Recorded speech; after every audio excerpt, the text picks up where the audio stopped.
هم القادة العرب.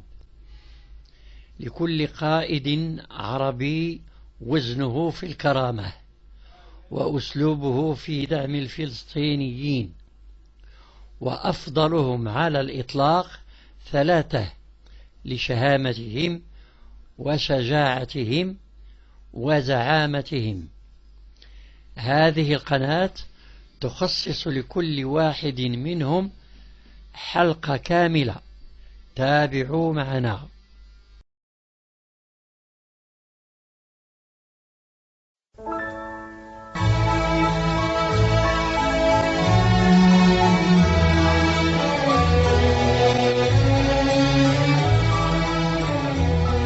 الزعيم العربي الثاني مع الاعتذار هو ذاك الذي رغم أنف إسرائيل وأمريكا وكل الغرب زار غزة المقاومة واجتمع برجالها الأشاوس، فقدم لها بتلك الزيارة دعما معنويا وسياسيا.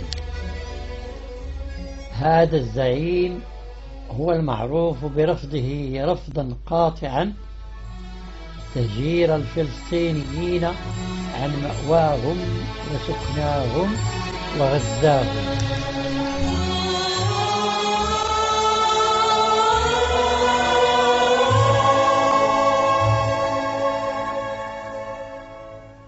يا له من زعيم عربي مع الاعتذار.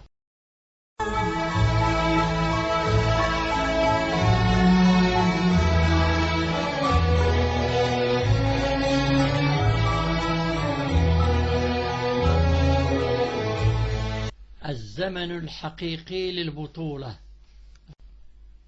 نذكر بالزمن الحقيقي للبطولة العربية، زمن كان فيه الزعيم أو القائد لا يتحرز من دخول ساحات المعارك والحروب حتى ولو كان ملكا، وذلك دفاعا عن الوطن والأمة.